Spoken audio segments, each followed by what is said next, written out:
എല്ലാ പ്രിയപ്പെട്ടവർക്കും പുതിയൊരു വീഡിയോയിലേക്ക് വീണ്ടും സ്വാഗതം.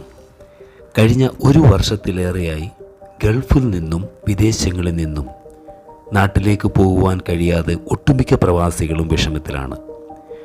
നാട്ടിലേക്ക് പോകുവാൻ വിവിധ മാർഗങ്ങളുണ്ട് എങ്കിലും ഈ കോവിഡ് കാലഘട്ടത്തിലെ വിവിധ പ്രോട്ടോക്കോൾ കാരണം തിരികെ തങ്ങളുടെ ജോലി സ്ഥലത്തേക്ക് മടങ്ങി വരുന്നതിൻ്റെ ബുദ്ധിമുട്ടും കാരണവും പലരും പോകാതെ കഴിയുന്നവരുമുണ്ട്. പോയവർ പലരും ഇപ്പോൾ എന്നാൽ മറ്റു പല ഗൾഫ് രാജ്യങ്ങൾ വഴി ഇവിടേക്ക് മടങ്ങി വരുന്നുമുണ്ട്. അതിൻ്റെ പ്രക്രിയകളും കാര്യങ്ങളെല്ലാം നാം മനസ്സിലാക്കിയതുമാണ്. എന്നാൽ ഇപ്പോഴത്തെ ക്വാറന്റൈൻ പ്രോട്ടോക്കോളിൽ വരുത്തിയിരിക്കുന്ന ചില മാറ്റങ്ങൾ കാരണം പലരും നാട്ടിലേക്ക് ഇപ്പോൾ യാത്ര തിരിക്കുന്നുണ്ട്. എന്നാൽ അങ്ങനെ പോകുന്നവർക്ക് ചെയ്യേണ്ടുന്ന ചില പ്രത്യേക കാര്യങ്ങൾ, രജിസ്ട്രേഷൻസ് നിരവധി രജിസ്റ്റർ ചെയ്യാനുണ്ട്. പലയിടത്തും പല രജിസ്ട്രേഷൻ ചെയ്ത് അതിൻ്റെ പ്രൊസീജിയർ കാര്യങ്ങളുണ്ടെങ്കിൽ മാത്രമേ നാട്ടിലേക്കുള്ള യാത്ര സുഖകരമാകുകയുള്ളൂ. ഈ രീതിയിലുള്ള വീഡിയോ പലരും ഒന്ന് ഇടണം, ഇങ്ങനെ ഇൻഫർമേഷൻസ് ഒന്ന് പാസ് ചെയ്യണമെന്നതിൻ്റെ വെളിച്ചത്തിലാണ് നാട്ടിൽ പോയ പലരുടെയും അഭിപ്രായങ്ങൾ മാനിച്ച് അവരുടെ എക്സ്പീരിയൻസ് വെച്ചാണ് ഈ വിവരങ്ങൾ നിങ്ങൾക്ക് വേണ്ടി ഇങ്ങനെ ഒരു വീഡിയോ ചെയ്യുന്നത്.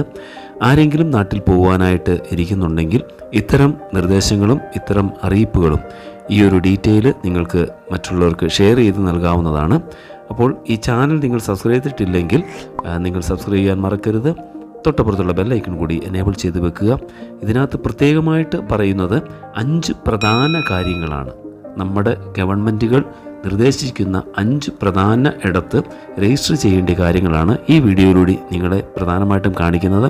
അപ്പോൾ വീഡിയോ സ്കിപ്പ് ചെയ്യാതെ തന്നെ കാണുക. ഓരോന്നും വളരെ പ്രധാനപ്പെട്ട നിർദ്ദേശങ്ങളാണ്. അപ്പോൾ ഈ കാര്യങ്ങളെല്ലാം നിങ്ങൾ ശ്രദ്ധയോടുകൂടി വാച്ച് ചെയ്യുക. അപ്പോൾ പ്രധാനമായിട്ടും ചെയ്യേണ്ട 5 രജിസ്ട്രേഷനിൽ ഒന്നാമത്തെ എന്ന് പറയുന്നത് നമ്മുടെ പ്ലേ സ്റ്റോറിലാണ് ഇത്. ആരോഗ്യ സെറ്റ്യു എന്ന ആപ്ലിക്കേഷൻ മൊബൈലിൽ ഡൗൺലോഡ് ചെയ്യുക. ആരോഗ്യ സെറ്റ്യു. അപ്പോൾ ആ ഒരു ആപ്ലിക്കേഷൻ നമുക്ക് പ്ലേ സ്റ്റോറിൽ നിന്ന് എടുക്കുക, ഇൻസ്റ്റാൾ ചെയ്യുക. അപ്പോൾ അങ്ങനെ അത് ഇൻസ്റ്റാൾ ആയി കഴിഞ്ഞാൽ നമുക്കത് ഓപ്പൺ ചെയ്ത് കഴിഞ്ഞാൽ നേരെ നമുക്ക് ലാംഗ്വേജ് സെലക്ഷനിലേക്കാണ് പോകുന്നത്. നമുക്ക് ഇന്ത്യയിലുള്ള എല്ലാ ലാംഗ്വേജിലും ആ ഒരു ആപ്ലിക്കേഷൻ ലഭ്യമാണ്. പിന്നെന്താണ്, മറാഠി, മലയാളം, തമിഴ്, തെലുങ്ക് എല്ലാ ഭാഷകളിലും അത് നൽകിയിട്ടുണ്ട്. അപ്പോൾ നമുക്ക് യാത്ര ചെയ്യുന്നവരുടെ ആവശ്യത്തിനനുസരിച്ച് നമുക്ക് ലാംഗ്വേജ് സെലക്ട് ചെയ്ത് കഴിഞ്ഞാൽ അതിനുള്ള ബാക്കി എല്ലാ നിർദ്ദേശങ്ങളും അതിൽ നൽകുന്നുണ്ട്. അപ്പോൾ അതെല്ലാം നിങ്ങളൊന്ന് പ്രത്യേകം വായിച്ച് മനസ്സിലാക്കി അതിനനുസരിച്ച് രജിസ്റ്റർ ചെയ്യുക. ഓക്കെ. അപ്പോൾ രണ്ടാമത് നമ്മൾ സെലക്ട് ചെയ്യാനുള്ളത് നമ്മുടെ ഗൂഗിളിൽ നിന്നാണ്. നമ്മുടെ ഗൂഗിളിൽ പോയിട്ട് online submission of the self declaration എന്ന ഒരു രജിസ്ട്രേഷൻ, അത് നമ്മൾ യാത്ര ചെയ്യുന്നതിന് മുൻപ് രജിസ്റ്റർ ചെയ്യേണ്ടതാണ്.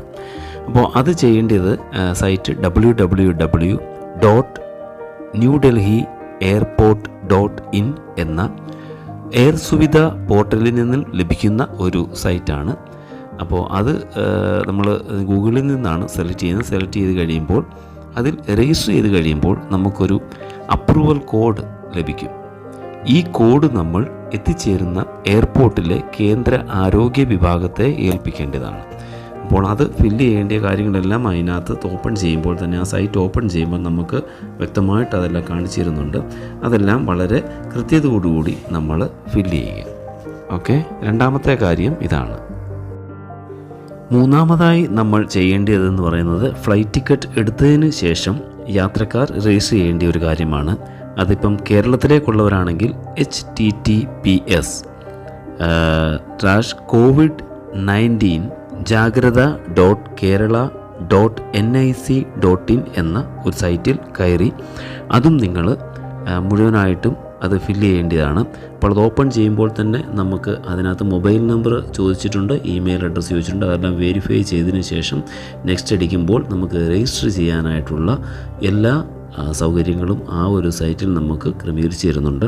അപ്പോൾ അതിൻ്റെ ഈ ഒരു സൈറ്റിൻ്റെ ഫുൾ ഡീറ്റെയിൽ ഞാൻ ഡിസ്ക്രിപ്ഷനിൽ ഇടുന്നതായിരിക്കും. നിങ്ങളത് പ്രത്യേകിച്ച് വായിച്ച് അത് മനസ്സിലാക്കാവുന്നതാണ്. നാലാമതായി നമ്മൾ ചെയ്യേണ്ടത് യാത്രക്കാരായിരിക്കുന്ന വിദേശങ്ങളിലെ എംബസികൾ. ഇപ്പോൾ കുവൈറ്റ് എംബസി, UAE എംബസി, അങ്ങനെ പല എംബസികളുണ്ട്. ഇപ്പോൾ കുവൈറ്റിൽ നിന്നുള്ളവരാണെങ്കിൽ https/indian embassy kuwait എന്നുള്ള INDEMBKWT.com/EVA. അപ്പോൾ അതടിക്കുമ്പോൾ ആ സൈറ്റ് ഓപ്പൺ ചെയ്ത് വരും. അപ്പോൾ embassy of Kuwait information collection sheet for repatriation, ഇതിൻ്റെ ഫുൾ ഡീറ്റെയിൽ അതിനകത്ത് നൽകിയിട്ടുണ്ട്. അപ്പോൾ അതിനകത്ത് full name, email address, age, contact number, ഇന്ത്യയിലെ നമ്പർ, ഇവിടുത്തെ ബാക്കിയുള്ള ആ കൊടുത്തിരിക്കുന്ന മുഴുവൻ കാര്യങ്ങളും നമ്മൾ ഫില്ല് ചെയ്യുക. അതിനകത്ത് ഒരുപാട് കാര്യങ്ങൾ ഫില്ല് ചെയ്യാനുണ്ട്. അതാണ് പ്രധാനമായിട്ടെന്ന് പറഞ്ഞാൽ അത് തന്നെയാണ്. അതിനകത്ത് ഒത്തിരി കാര്യങ്ങളുണ്ട്. അതെല്ലാം നിങ്ങൾ ഫില്ല് ചെയ്യേണ്ട കാര്യങ്ങളാണ്. പിന്നെ അതിന് ശേഷം അതിൻ്റെ ഡിക്ലറേഷനും ബാക്കിയുള്ള കാര്യങ്ങളെല്ലാം വായിക്കുക. നിങ്ങൾ എഗ്രി ചെയ്യുക. എഗ്രി ഏസ് തന്നെ അടിക്കുക. ഏസ് കഴിഞ്ഞിട്ട് അത് സബ്മിറ്റ് ചെയ്യുമ്പോൾ നിങ്ങൾക്ക് അതിൻ്റെ മുന്നോട്ടുള്ള ബാക്കിയുള്ള കാര്യങ്ങൾ അതിനുള്ള ഓപ്പൺ ആകുന്നതായിരിക്കും പേജ്. അപ്പോൾ ഇതിൻ്റെ ഞാൻ ഈ പറഞ്ഞ സൈറ്റിൻ്റെ എല്ലാ ഡീറ്റെയിലും ഞാൻ ഡിസ്ക്രിപ്ഷനിൽ കൊടുക്കുന്നുണ്ട്. അത് നിങ്ങൾക്ക് കോപ്പി ചെയ്ത് എടുക്കാവുന്നതാണ്. അഞ്ചാമതായി നാം ചെയ്യേണ്ട മറ്റൊരു പ്രധാന കാര്യമാണ് അവരവരായിരിക്കുന്ന വിദേശങ്ങളിലെ ഓരോ രാജ്യത്തിലെ ഗവൺമെൻറ്റും ഏർപ്പെടുത്തിയിരിക്കുന്ന യാത്ര ചെയ്യുമ്പോൾ ആവശ്യമായ രേഖകൾ സമർപ്പിക്കുന്ന ഒരു സൈറ്റാണ്. ഇപ്പോൾ കുവൈറ്റിലുള്ളവരാണെങ്കിൽ kuwaitmusafir.com/html എന്ന സൈറ്റിൽ കയറിയാൽ അവിടുത്തെ ആ രാജ്യത്തെ കാര്യങ്ങൾ, യാത്ര ചെയ്യുമ്പോൾ എയർപോർട്ടിൽ ചെയ്യേണ്ട കാര്യങ്ങളെല്ലാമാണ് അതിനകത്ത് പറയുന്നത്. അപ്പോൾ അത് ഓപ്പൺ ചെയ്തു വന്നാൽ, ഇപ്പോൾ ഞാൻ ഈ പറഞ്ഞ സൈറ്റ് ഓപ്പൺ ചെയ്യുകയാണെങ്കിൽ plan and organise your airport journey, യാത്രയെ പറ്റിയുള്ള എല്ലാ കാര്യങ്ങളും, ഹെൽത്ത് ചെക്ക് പ്രയർ യുവർ ഫ്ലൈറ്റിൽ കയറുന്നതിന് മുന്നുള്ള ആരോഗ്യ സുരക്ഷാ മാനദണ്ഡങ്ങൾ, അതുപോലെ സേഫ്റ്റി ഐറ്റംസ് ഉണ്ടോ എന്നുള്ള കാര്യങ്ങൾ, ഇതെല്ലാം ക്രമീകരിക്കുന്ന ഒരു സൈറ്റാണ് ഈ ഒരു പറഞ്ഞ സൈറ്റ്. അപ്പോൾ അതും ആ ഡിസ്ക്രിപ്ഷനിൽ ഞാൻ അതിൻ്റെ ഡീറ്റെയിൽ കൊടുത്തിട്ടുണ്ട്. നിങ്ങൾക്ക് ആവശ്യമുള്ളവർക്ക് അവിടെ നിന്നും കോപ്പി ചെയ്തെടുക്കാവുന്നതാണ്. അപ്പോൾ ഇത്രയും കാര്യങ്ങളാണ് പ്രധാനമായിട്ടും നാം ശ്രദ്ധിക്കേണ്ട കാര്യങ്ങൾ. ഈ കാര്യങ്ങളെല്ലാം ശ്രദ്ധിച്ചെങ്കിൽ മാത്രമേ നമുക്ക് മുന്നോട്ട് യാത്ര ചെയ്യുവാനായിട്ട് സാധിക്കുകയുള്ളൂ. അപ്പോൾ ഞാൻ മുമ്പ് സൂചിപ്പിച്ചതുപോലെ തന്നെ ഇതിൻ്റെ എല്ലാ ഡീറ്റെയിൽ എന്ന് പറഞ്ഞാൽ ഈ സൈറ്റുകളുടെ എല്ലാ കാര്യങ്ങളും, വെബ് അഡ്രസ്സ് എല്ലാം ഞാനിതിൻ്റെ താഴെ ഡിസ്ക്രിപ്ഷനിൽ കൊടുത്തിട്ടുണ്ട്. നിങ്ങൾക്ക് ആവശ്യക്കാർക്ക് അത് കോപ്പി ചെയ്ത് പേസ്റ്റ് ചെയ്ത് നിങ്ങൾക്ക് ആ സൈറ്റുകളിലേക്ക് കയറാവുന്നതാണ്. അപ്പോൾ യാത്ര ചെയ്യുന്ന എല്ലാ യാത്രക്കാർക്കും ശുഭകരമായ ഒരു നല്ല യാത്ര ആശംസിക്കുന്നു. ഈ വീഡിയോ നിങ്ങൾക്ക് ഉപകാരപ്പെട്ടു തന്നെ വിശ്വസിക്കുന്നു. ഉപകാരപ്പെട്ടുവെങ്കിൽ നല്ല കമൻ്റ് ഇടുവാനും ലൈക്ക് ചെയ്യാനും മറക്കരുത്. മറ്റുള്ളവർക്ക് കൂടി ഉപകാരപ്രദമാകുന്ന രീതിയിലേക്ക് ഷെയർ ചെയ്ത് നൽകുക.